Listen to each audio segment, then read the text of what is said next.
کرنا پڑے گا، غسل فرض نہیں ہے۔ کیا الکوہلک میک اپ کے ساتھ عورت نماز پڑھ سکتی ہے؟ کیا الکوہلک لپسٹک لگا سکتی ہے؟ دیکھیں الکوہلک میک اپ جو ہے وہ پاک ہی ہوتا ہے، لہذا اس میں نماز جائز ہے۔ لپسٹک سے اس لیے اوائڈ کریں کہ وہ الکوہل پھر پیٹ میں بھی جا سکتی ہے، تو الکوہل کی بعض قسمیں ناجائز اور حرام ہوتی ہیں، بعض قسمیں جائز ہوتی ہیں، تو احتیاط اسی میں کہ اوائڈ کریں لیکن جب تک خارجی استعمال ہے چاہے وہ لپس پہ ہی کیوں نہ ہو تو جائز ہے، اس کو ناجائز نہیں کہہ سکتے ہم۔ ہاں احتیاط کے خلاف ہے کہ لپسٹک میں استعمال نہ کریں، صرف احتیاطاً کہہ رہا ہوں۔ روزے میں لپسٹک لگا سکتے ہیں؟ عورت روزے کی حالت میں لپسٹک لگا سکتی ہے، روزے پر کوئی اثر تو نہیں پڑے گا۔ نعمان حمید ایبٹ آباد سے۔ خواتین کو چاہیے بھائی تھوڑی دیر میک اپ کے بغیر بھی رہ لیں، لپسٹک لگانے سے روزہ تو نہیں ٹوٹتا، لیکن اس بات کا امکان ہے کہ آپ کی زبان اس پہ ٹچ ہوگی، پھر وہ ذائقہ ہو سکتا ہے حلق کے اندر چلا جائے، تو ناپسندیدہ اور مکروہ تو بہرحال ہے، کیونکہ خطرہ اس بات کا موجود ہے کہ آپ کی زبان اس پہ ٹچ ہو اور تھوک کے ذریعے وہ لپسٹک کے ذرات آپ کے حلق تک پہنچ جائیں۔ تو روزے میں کوئی ایسا کام کرنا جس سے روزہ ٹوٹنے کا خطرہ ہو، ایسا کام مکروہ اور ناپسندیدہ بہرحال ہے، لیکن بہرحال صرف لپسٹک لگانے سے روزہ نہیں ٹوٹے گا۔ آئی لائنز لگانا۔ یو پی سے کسی نے پوچھا ہے خواتین کے لیے آنکھوں پر آئی لائنز لگانا کیسا ہے؟ میں نے سنا کہ یہودی لگایا کرتے تھے۔ آئی لائنر یہ کیا ہوتا ہے بھائی؟ آئی لائنر یہ کیا ہوتا ہے؟ کاجل کی طرح ہوتا ہے؟ بہرحال جی یہ کہہ رہے ہیں کاجل کی طرح کی کوئی چیز ہے آئی لائنر، تو لگانا جائز ہے، یہودی تو لگایا کرتے تھے، لگاتے بھی ہوں، تو یہ تو ایک زینت کی چیز ہے نا، اس کا یہودیوں سے کوئی مذہبی رسم تھوڑی ہے۔ باقی اس میں یہ دیکھ لینا چاہیے کہ کوئی ایسی چیز لگانا کہ اس کی تہہ جم جائے اور وضو کا پانی اس میں نہ جائے تو ناجائز ہوگا، جیسے نیل پالش میں۔ اور اگر صرف زینت برائے زینت ہی ہے یا مینسز کے دنوں میں خواتین لگا رہی ہیں کہ وضو کا کوئی مسئلہ ہی نہیں ہے اس میں، تو پھر بلا کراہت جائز ہے۔ خلاصہ یہ کہ یہودیوں کی وجہ سے یہ ناجائز نہیں ہے۔ پانی پہنچے نہیں پہنچے وہ آپ خود تحقیق کر لیں کہ اس میں پانی پہنچتا ہے کہ نہیں پہنچتا، اور پانی پہنچتا ہے یا نہیں پہنچتا اس کا ایک سادہ پروسیس ہے کہ آپ کاغذ پہ کسی بھی ایسی چیز کو لگائیں جو آپ نے جسم پہ لگانی ہے نا، کاغذ پہ لگائیں، جب وہ خشک ہو جائے تو پانی ٹپکائیں، تو پانی کا قطرہ اگر جذب ہو جاتا ہے اندر تو اس کا مطلب پانی پہنچ رہا ہے، جذب نہیں ہوتا تو اٹ مینس پانی نہیں پہنچ رہا۔ عورت کا آئی بروز اور اپر لپس بنوانا، کیا خواتین کے لیے اپر لپس اور آئی بروز کے بال بنوانا جائز ہے؟ اگر جائز نہیں تو اس کا گناہ کیا ہے؟ محمد ارباب لاہور سے۔ نبی صلی اللہ علیہ وسلم نے آئی بروز بنانے والیوں پر لعنت فرمائی ہے، یہ گناہ کافی ہے کہ پیغمبر کی لعنت ہوگی، تو آپ سوچیں اس کا کیا ٹھکانہ ہوگا، کیونکہ یہ تغییر خلق اللہ ہے۔ آپ اپنی جو اللہ نے آپ کو شکل دی ہے اس کو زینت تو دے سکتے ہیں، لیکن ڈینٹنگ پینٹنگ کا کام کر کے اس میں چینجنگ نہیں کر سکتے۔ جیسے لوگ جو پلاسٹک سرجری کروا لیتے ہیں، ایک پلاسٹک سرجری تو ہوتی ہے کوئی زخم ہو گیا آپ کی ایکسیڈنٹ سے، منہ خدا نخواستہ ٹیڑھا میڑھا ہو گیا تو ٹھیک ہے، پلاسٹک سرجری کا مطلب یہ ہوتا ہے وہاں کہ جو عیب پیدا ہوا ہے اس کو دور کیا جائے۔ یا بعض لوگوں میں کوئی عیب ہوتا ہے، دانت ان کے بہت زیادہ آگے نکلے ہوئے ہوتے ہیں، تو وہ اس کو پلاسٹک وہ دانتوں کا آپریشن وغیرہ کر کے ان کو اپنی جگہ پہ لے آنا، یہ تو ٹھیک ہے، کیونکہ ایک بہت زیادہ بھدا ایک عیب دار چیز ہے، اس کو آپ نے صحیح کر لیا۔ تو لیکن ویسے جو اللہ نے نارمل جس طرح لوگوں کو پیدا کیا ہے، چاہے کچھ کو خوبصورت بنایا، کچھ کو بدصورت بنایا، بدصورت بنایا تو وہ اپنے چہرے میں کے خد و خال میں چینجنگ کر کے، جیسے موٹی ناک ہے آپریشن کروا کے باریک ناک کروا لیتا ہے، آئی بروز کسی کی گھنی ہوتی ہیں کسی کی باریک ہوتی ہیں، جو گھنی ہے وہ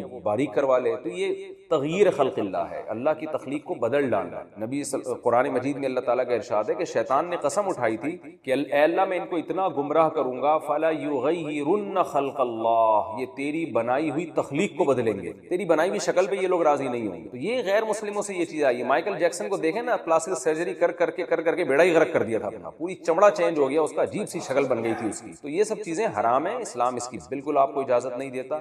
جیسے ہی اللہ نے آپ کو شکل دی، اسی کو نہا دھو کے تھوڑا سا، خواتین ہیں تو سرخی پاؤڈر لگا لیں، اور میں لوگوں سے کہتا ہوں بہت زیادہ میلے کچھ ہے تیزاب سے نہا لو بھائی، بہت زیادہ چمک جاؤ گے۔ تیزاب سے میری مراد یہ ہے کہ ذرا اچھے والے صابن سے نہا لیں، تو اس سے زیادہ نہیں۔ یہ جو ہے اتنا زیادہ کہ ناک کی سرجری کروا کے باریک ناک کروا لی، اور جو بڑھاپے میں سلوٹیں آ جانا چہرے پر، یہ بھی ایک نیچرل چیز، میں بھی آپ چینجنگ نہیں کر سکتے۔ سفید بالوں کو کالا کر لینا، بالکل بلیک کر لینا، یہ بھی جائز نہیں ہے 40 سال کے بعد۔ تو اسی طرح آئی بروز بنانا بھی، ہاں کسی بہت ہی بھدی ہو جو عام طور پہ کسی کی ہوتی نہیں ہے، ایسی بہت زیادہ بھدی ہو کسی خاتون کی آئی بروز جو بالکل نیچرل سے ہٹ کر ہیں، یعنی یہ تو دیکھیں قدرتی طور پر ہوتا ہے نا، کسی کی آئی بروز گہری ہوتی ہیں، کسی کی باریک ہوتی ہیں، کسی کی تھوڑی آپس میں جڑی ہوئی ہوتی ہوتی ہے, کسی کا فاصلہ زیادہ ہوتا ہے, یہ تو نارمل ہے. لیکن اگر کوئی بہت ہی عام معمول سے ہٹ کر بالکل ہی کسی کی بہت ہی عورت کی بھدی ہوں, تو پھر بعض فقہاء نے گنجائش دی ہے کہ تھوڑا بہت اس کو اتنی اس میں تبدیلی کر لینا کہ بہت زیادہ بھدے پن سے وہ نکل آئے, اس کی گنجائش دی ہے. تو لیکن نارمل ایسا ہوتا نہیں ہے, نارمل تو فیشن کے لیے ہی کیا جاتا ہے, یہ حرام ہے, ناجائز ہے. اور اس میں خواتین جو سمجھتی ہیں کہ ہمارا حسن بڑھتا ہے, حسن بڑھتا نہیں ہے, وحشت پیدا ہوتی ہے, دیکھنے والے کو لگ رہا ہوتا ہے کہ آرٹیفیشل ہے, عجیب سی ایک وحشت ہوتی ہے, جائز نہیں ہے. ہاں اپر لپس بنوانا خاتون کے لیے جائز ہے, اور چہرے پہ اور کہیں بال نکل آئیں تو وہ ان کا نوچنا. کیا خطبہ سے سنے بغیر جمعہ ادا ہو جاتا ہے؟ کیا جمعے کا خطبہ سنے بغیر جمعہ ہو جاتا ہے؟ بعض اوقات جمعے کی روز دیر ہو جاتی ہے اور آدمی جماعت میں پہنچتا ہے, تو کیا ایسے نماز ہو جاتی ہے؟ احمد صاحب کوئٹہ سے. جی نماز تو ہو جاتی ہے, مگر یہ گناہ کا کام ہے. جمعہ کے دن سے پہلے پہنچنا واجب ہے, خطبہ سننا بھی واجب کا ثواب کم ہو جائے گا, لیکن نماز ادا ہو جائے گی. گورا ہونے کی کریم کیا لگا سکتے ہیں؟ خواتین گورا ہونے کی جو کریم لگاتی ہیں کیا وہ جائز ہے؟ آج کل بہت سی خواتین یہ لگا رہی ہیں. جائز ہے جی, اگر کریم میں کوئی حرام, بلکہ اگر کوئی چیز شامل بھی ہو تو باہر کا استعمال ہے نا, اندرونی استعمال تو نہیں ہے, تو جائز ہے گورا ہونے کے لیے. میرا خیال ہے آپ کو اگر سوال آپ کا یہ تھا کہ کریم میں کوئی ناپاک چیز شامل تو نہیں ہوتی, تو اس میں دیکھ لیا جائے جیلیٹن وغیرہ نہ ہو, کیونکہ جو غیر مسلم کنٹریز سے جیلیٹن وغیرہ کسی بھی استعمال ہوتی ہے تو وہ مردار کی ہڈیوں بھی ہوتی ہے, اس میں تحقیق کر لی جائے, اس کمپنی کا نام لکھ کے سرچ کر لیا جائے گوگل پہ, جامعۃ الرشید حلال فاؤنڈیشن لکھیں گے آپ تو وہاں ایک ادارہ ہے جامعۃ الرشید کا جن کا کام ہی یہی ہے. اور اگر کسی اسلامی کنٹری میں وہ بن رہی ہے تو پھر بالکل صحیح ہے, اس میں خام میں شک کرنا. باقی شاید آپ کا دوسرا پہلو یہ نکلتا ہے کہ کالے رنگ کو گورا کرنا, تو جائز ہے کالے رنگ گورا کرنا, اس میں کوئی حرج نہیں ہے. خواتین اگر یہ لگا رہی ہیں تو لگانے دیں. کیا حاملہ عورت دم چاشت کا پانی زمزم کا پانی پی سکتی ہے؟ ہمارے ہاں رواج ہے کہ حاملہ عورت پر نہ دم کرتے ہیں, نہ زمزم کا, نہ دم چاشت کا پانی پلاتے ہیں. چاشت کا پانی کیا ہوتا ہے بھائی؟ نہیں, اس کے بارے میں کوئی کتاب ہو تو آگاہ کیجیے. کوئی کتاب نہیں ہے, یہ بات ہی غلط ہے. حاملہ عورت سب کچھ کھا پی سکتی ہے, کوئی حرج نہیں ہر چیز میں. جس کا جو مقام تھا اس کو وہ مقام دیا, نہ اس میں کمی کی نہ اس میں اضافہ کیا. انگریزوں کے ہاں خواتین کے سرے سے حقوق تھے ہی نہیں. ماضی اگر آپ اٹھا کے دیکھیں, پرانا یورپ, وہ تو جنگلیوں جیسا سلوک تھا, جانوروں جیسا سلوک تھا عورتوں کے ساتھ. جب حقوق دیے تو اتنے زیادہ دے دیے کہ وہ مردوں کے حقوق پامال ہو گئے, اس سے بہت زیادہ آگے لے گئے, ان کو مردوں کے برابر ہی کر دیا بالکل. تو اعتدال نہیں ہے. اللہ نے ارشاد فرمایا وَكَذَلِكَ جَعَلْنَاكُمْ أُمَّةً وَسَطًا, ہم نے تم کو معتدل امت بنایا, بیلنس. ہر چیز میں کیا رکھا ہے؟ بیلنس رکھا ہے. بھائی ایسا گراؤ بھی نہیں کہ ان پہ ظلم شروع کر دو, ان کی توہین شروع کر دو, لیکن اتنا بھی مت آگے لاؤ کہ مرد کے بالکل برابر ہو جائیں. وہ ایسا نہیں ہے, کیونکہ وہ ہو نہیں سکتی برابر. اب آپ دیکھو یورپ نے, امریکہ نے اور مختلف کنٹریز نے خواتین کو بہت حقوق دیے ہیں اور مردوں کے برابر قرار دیا, مگر عملاً وہ نہیں کبھی تک دیا انہوں نے. ایک صاحب مجھے کہنے لگے ان ملکوں میں عورت کی بڑی آزادی ہے. میں نے کہا جب آزادی ہے تو پھر جتنی دفعہ مرد وزیر اعظم بنا ہے اتنی دفعہ خواتین وزیر اعظم بننی چاہیے. 20ویں گریڈ کے جتنے آفیسر مرد ہیں اتنی ہی آفیسرز خواتین بھی ہونی چاہیے. اور اہم میٹنگ میں جتنے اہتمام سے مردوں کو بلایا جاتا ہے جتنے فیصد مرد ہیں اتنے فیصد خواتین ہونی چاہیے. ابھی بھی ان کے ہاں مردوں کا ریشو ان تمام چیزوں میں زیادہ ہے. اور میں نے خود ایک لبرل آدمی سے سنا کہ جو بڑی بڑی کمپنیاں ہیں جن میں خواتین بڑی اونچی پوسٹوں پر ہیں, ملٹی نیشنل کمپنیاں, لیکن جب ان کی میٹنگ ہوتی ہے نا اس میں خاتون کو بلایا جاتا ہے, سنا نہیں جاتا اتنے اہتمام سے کیا کہہ رہی ہیں, مردوں کی بات کو زیادہ ترجیح دی جاتی ہے. سمجھ رہے بات کو؟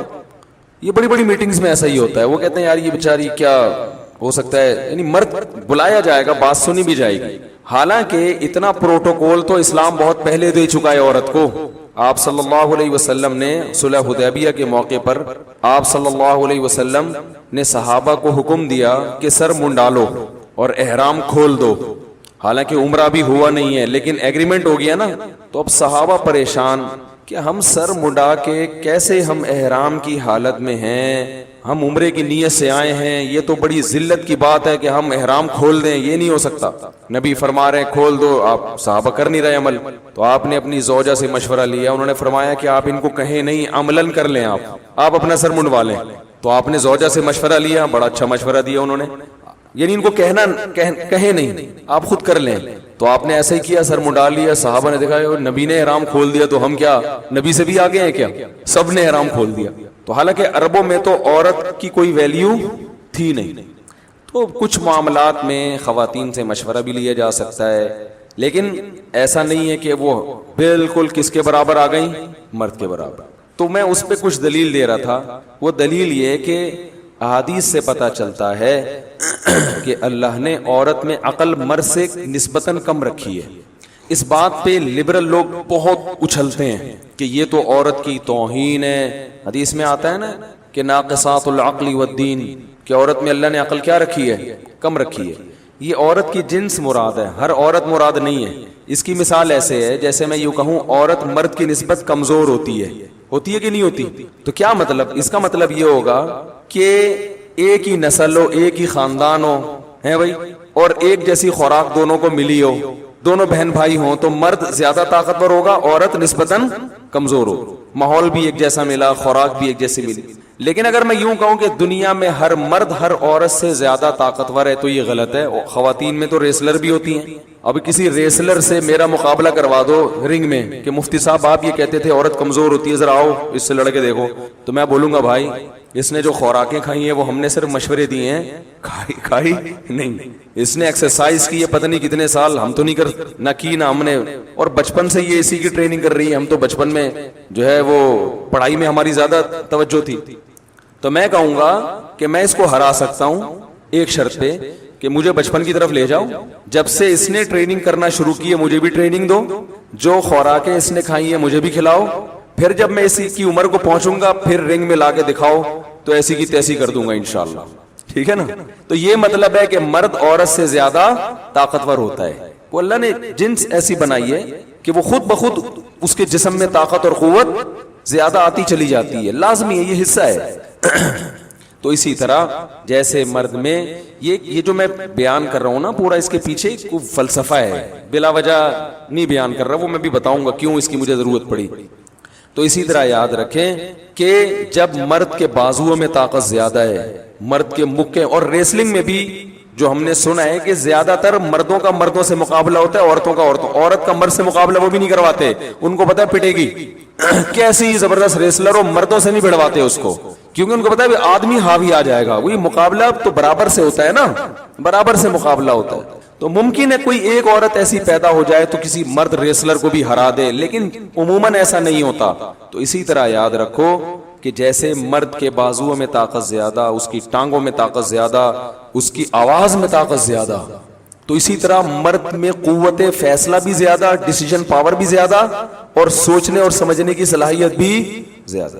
یہ نیچرل ہے، یہ اس میں کوئی عورت کی توہین نہیں ہے. لیکن مصیبت یہ ہے کہ جب خواتین کو یہ سمجھایا جاتا ہے تو وہ غصہ ہوتی ہیں کہ ہمیں بیوقوف کہتی ہے. بھائی ہم آپ کو بیوقوف نہیں کہہ رہے، ہم کہہ رہے ہیں آپ میں جو سوچنے سمجھنے کی قوت اور صلاحیت ہے یا ڈیسیژن پاور ہے وہ مرد سے کم ہے، اس پہ غصہ ہو رہی ہیں. ان کو اگر یہ کہہ دو کہ آپ کے بازو میں وزن اٹھانے کی طاقت آپ کے میاں سے کم ہے، غصہ نہیں آئے گا ان کو؟ ہاں بھائی میرے میاں تو بالٹی اٹھا کے لے آتے ہیں، ہماری تو کمر میں درد ہوتا ہے، ہم تو نہیں اٹھا سکتے. ان کو غصہ نہیں آئے گا اس پہ. ان کو بول دو کہ بھائی آپ کے میاں میں چیخنے چلانے کی طاقت آپ سے زیادہ ہے، اگرچہ چیختی آپ زیادہ ہے لیکن طاقت بہرحال. یار یہ چٹکلے ہیں، ایسا نہیں مرد زیادہ چیختے ہیں، ٹھیک ہے نا، وہ میرے زبان پھسلتی، میری چٹکلے کی عادت ہے، اب کیا کریں. تو دیکھو میں چیخا ہوں تو میرا گلا بیٹھ گیا. تو آپ میں جو پاور ہے چیخنے چلانے کی وہ مرد سے کم ہے. واگا بارڈر پہ مردوں کو رکھا ہے نا چیخنے کے لیے. ارے وہ جو واگا بارڈر پہ انڈیا اور پاکستان کے واگا بارڈر پہ باقاعدہ چیخو پکار کا مقابلہ ہوتا ہے. وہ کہے گا ہوشیار کو اتنا لمبا کیا، اب وہاں کسی لیڈیز کو کھڑا کر دو جا کے تو نہیں بات بنے گی. تو مرد میں آواز میں طاقت، اگر کسی خاتون سے کہا جائے آپ کے شوہر میں کی آواز میں آپ سے زیادہ دم ہے، بالکل اس کی آواز بم ہے، ٹھیک ہے نا، اتنا دم ہے کہ وہ آواز کیا ہے، بم ہے. تو ان کو غصہ نہیں آئے گا، بولیں گے بھائی وہ آدمی ہے اس میں طاقت زیادہ ہوگی. ان کو بولا بھائی آپ کے میاں کے چانٹے میں طاقت آپ کے چانٹے سے زیادہ ہے، غصہ نہیں ہوتی، بھائی وہ تو آدمی ہے. لیکن ان کو کہہ دو اس میں عقل آپ سے زیادہ ایک دم بھڑک جائیں گی. وہ کہاں, وہ بیوقوف آدمی ایک نمبر کا کہیں گی نا, اس کا تو کبھی کوئی کام ٹھیک ہوا ہی نہیں. آج تک جب سے میری شادی ہوئی ہے کوئی ڈھنگ کی بات مننے کے ابا نے زبان سے نہیں نکالی. ہمیشہ بات کریں گے تو حماقت کی کریں گے. بچیوں کے رشتے کے معاملے میں دیکھ لو ان کو, کہاں کہاں کوئی پکوڑے والے کو پکڑا دی ہے بھائی, کوئی کس کو بیٹی دے دی. میں تو پہلے کہہ رہی تھی یار شادی نہ کرو, کاروبار نہیں چلتا. تو ہر اس پہ پتہ نہیں کیوں غصہ آ جاتا ہے بھائی. یہ بھی ایک گراؤنڈ ریئلٹی ہے. تو عمومی طور پر اللہ نے عورت میں عقل کم رکھی, سوائے بعض عورتوں کے. جیسے بعض عورتیں مرد سے زیادہ طاقتور ہوتی ہیں, ماحول ایسا, تو بعض عورتیں مرد سے زیادہ ذہین بھی ہوتی ہیں. جیسے حضرت عائشہ رضی اللہ تعالی عنہا, وہ بہت سارے مرد صحابہ سے زیادہ ذہین تھی. یہ حدیث سے پتہ چلتا ہے. حدیث کا مفہوم سمجھنے میں, مسائل کا استنباط کرنے میں اللہ نے ان کو جو ملکہ دیا تھا تو بعض بڑے بڑے مرد صحابہ کو بھی نہیں دیا تھا. تو ایسے کیسز ہمارے سامنے بھی آتے ہیں, میاں بیوی آتے ہیں تو مجھے اندازہ ہو جاتا ہے کہ میاں مکھنچو ہے صحیح نا, یہ بیچارہ بس وہ میاں بن گیا لیکن ہونا اس کو بیوی چاہیے تھا اور اس کی بیوی کو شوہر ہونا چاہیے تھا. لیکن قدرت کا کھیل ہے. اللہ تعالیٰ جیسے بغیر باپ کے حضرت عیسیٰ کو اللہ نے پیدا کر دیا تو اللہ نے جوڑی بنا دی کہ بھائی تو مکھنچو ہے, تو اس سے پوچھ کے ہی چلا کر. تو بعض دفعہ ایسا ہوتا ہے لیکن ایسے کیسز بہت کم ہیں. نیچر کے سے یعنی ہٹتا ہے کبھی کوئی تو وہ تو کم ہوتا ہے نا, شاذ و نادر کیس ہوتے ہیں. تو یہ بالکل ایسے جیسے بعض ایسے کیسز آتے ہیں مرد کمزور ہوتا ہے بیوی طاقتور ہوتی ہے. یہ بھی تو ہوتا ہے نا, وہ بالکل باریک سا ہے بھائی, اور وہ ماشاءاللہ وہ پھڈا ہو تو وہ, اور آواز بھی پھر عورت, چماٹا بھی اس میں عورت کا تیز ہوتا ہے. تو یہ جو خواتین کی باتوں کی شکایت آتی ہے یہ بھی اس بات کی دلیل ہے کہ مردوں کی نسبت عقل کیا ہے. اس لیے کہ جو زیادہ باتیں کرتے ہیں نا, ہر وقت باتیں باتیں باتیں, یہ بھی عقل کی کمی کی دلیل ہوتی ہے. بچے زیادہ باتیں کرتے ہیں, آپ کو پتہ ہے, ہر وقت بولتے رہتے ہیں, بے وقت بولتے ہیں, ہوتا ہے نا. بچوں کو دیکھا ہے نا, کچھ نہ صبح اٹھتے ہی کچھ نہ کچھ بولنا. جب وہ میچور ہوتے ہیں خاموش. جیسے جیسے انسان میچور ہوتا رہتا ہے اس میں خاموشی کا عنصر بڑھتا چلا جاتا ہے, یہاں تک کہ بالکل خاموش. کوئی ضرورت کی بات ہوگی تو کرے گا, چپ بیٹھا رہے گا, اسی میں اس کو سکون ملتا ہے. ہم نے بڑے بڑے علماء دیکھے ہیں, اپنے مشائخ کو دیکھا ہے. مفتی رشید احمد صاحب رحمہ اللہ کی میں اکثر مثال دیتا ہوں. ان کی آدھے گھنٹے کی مجلس ہوتی تھی. جب وہ مجلس میں آ کے بیٹھتے تو بسا اوقات پوری مجلس میں خاموش رہتے. بھئی ایک ٹائم دیا ہوا تھا انہوں نے اپنے مریدوں کو آدھے گھنٹے کا کہ اس میں ملاقات کے لیے آنا چاہو تو آ سکتے ہو, اور علماء کو تو وہ علماء اور طلبہ جا کے بیٹھتے تھے ان کے آفس میں. آفس میں بیٹھنے سے پہلے اے سی چلا دیا جاتا تھا اور اس میں اسپرے کیا جاتا تھا خوشبو کا. خوشبو کے وہ بڑے عاشق تھے, خوشبو کے بغیر جہاں خوشبو نہیں ہوتی تھی تو ان کو وہاں بدبو آتی تھی, ٹھیک ہے نا. بہت مہنگی خوشبوئیں استعمال کرتے تھے. تو وہ آدھا گھنٹہ انہوں نے طلبہ کو دیا ہوا تھا. تو آتے نیچے آ کے بیٹھ جاتے, بیٹھ کے سب کو ایک نظر دیکھتے, تھوڑا سا مسکراتے, اس کے بعد چپ, کیونکہ کوئی بات ذہن میں نہیں آ رہی کرنے کی تو چپ بیٹھے. ہم بھی چپ, ہم بھی یہ نہیں کہ اور بھائی سنائیں خیریت حضرت آج صبح ناشتے میں کیا کھایا آپ نے. بھائی کرنا چاہو تو کچھ بھی بولتے رہو, اور کیا کھایا آپ نے ناشتے میں, اور امی ٹھیک ہیں, اور بھائی کیا کیا ہو گیا, منگنی باتیں ہو گئی. خواتین یہی کر رہی ہوتی نا باتیں, میت میں بھی باتیں کرتی ہیں.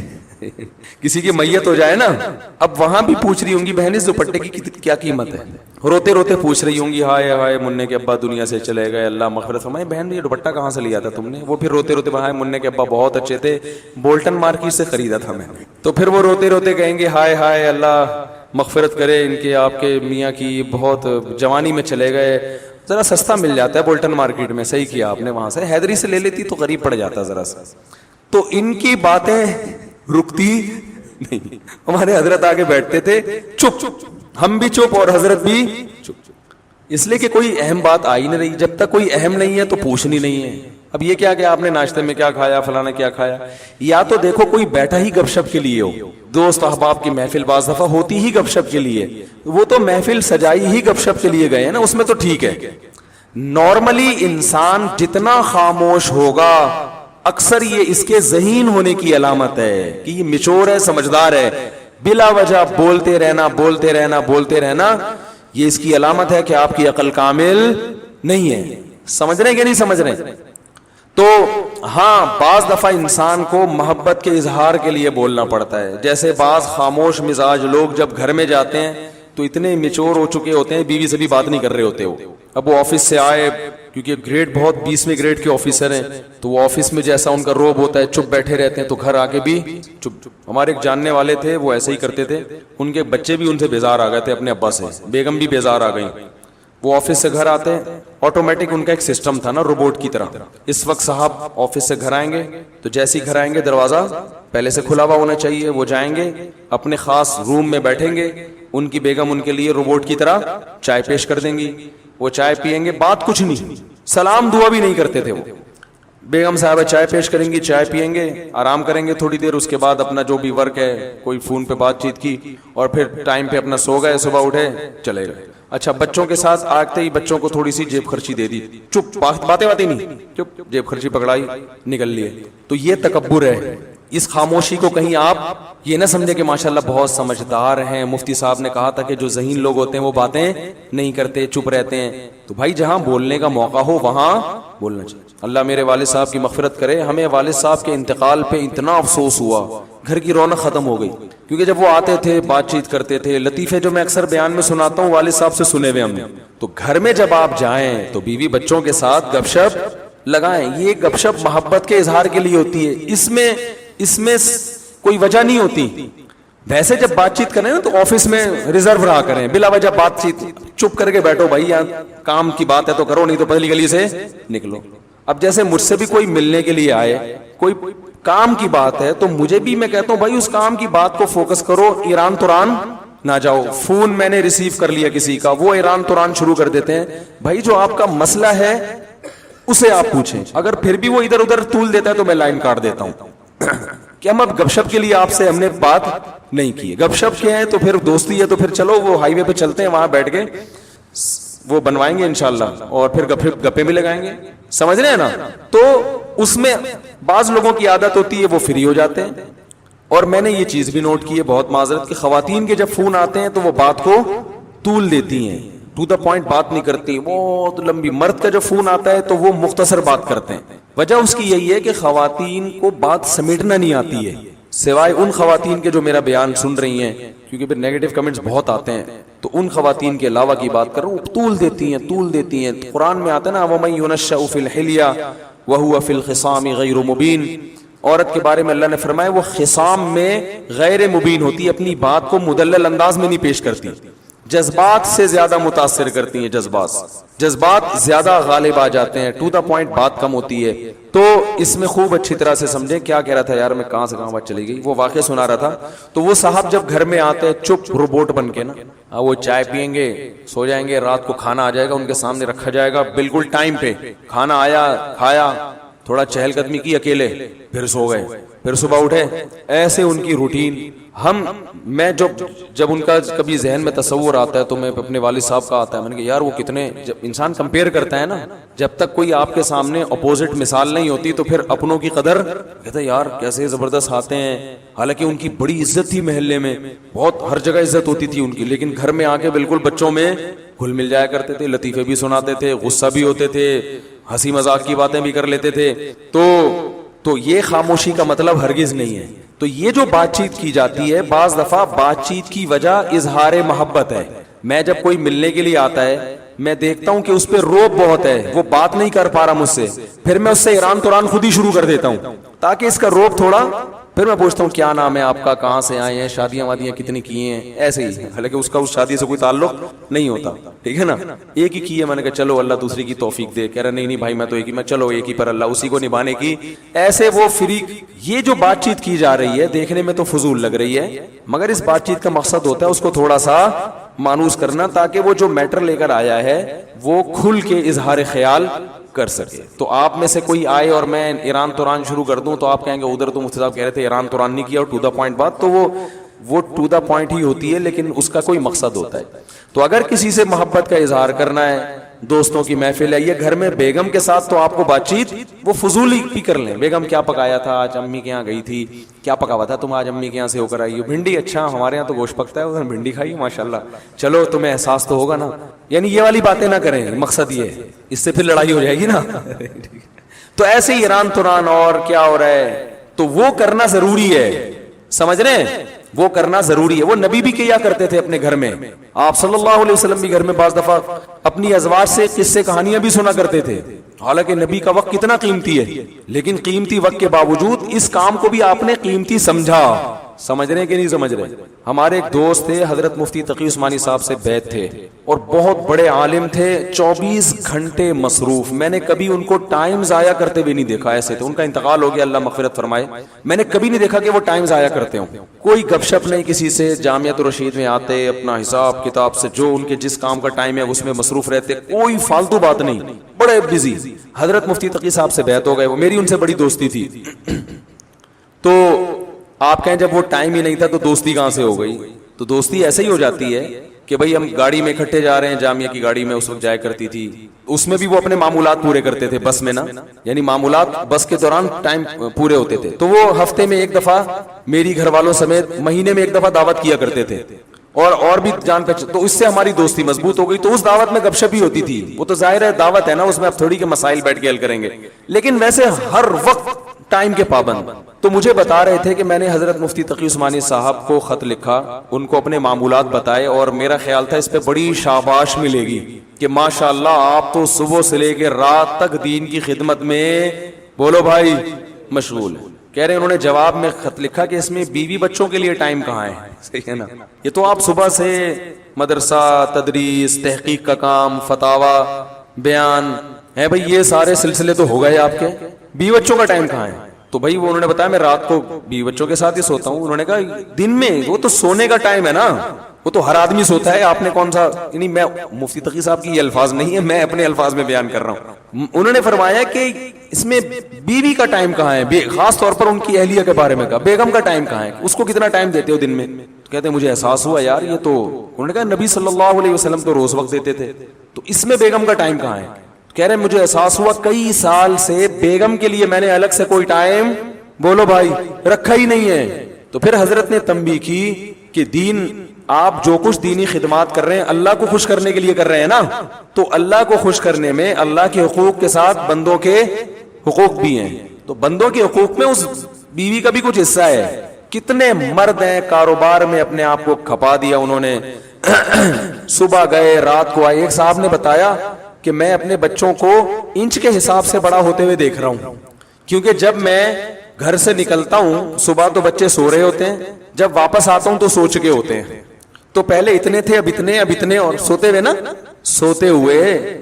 بھائی پچھلے سال جب میں سوتا ہوا چھوڑ کر گیا تھا تو اتنے تھے, اب ایک سال ہو گیا اب اتنے. تو مجھے ایسے لگ رہا ہے کہ ایسے بس, اس سے زیادہ میرا بچوں سے کوئی تعلق نہیں ہے. وہ خود بتا رہے تھے کہ میرے بچے بڑے ہو رہے ہیں, بس مجھے سوتے ہوئے پتہ چل رہا ہے, اتنا ریلیشن ہے بچوں سے. پھر بچوں اور باپ میں تعلق کمزور, محبت ہی نہیں رہتی ان کو ابا سے. ایسے بہت روبوٹ ہم نے دیکھے. تو میں نے ایک واقعہ سنایا, اور بھی ایسے کئی واقعات ہیں.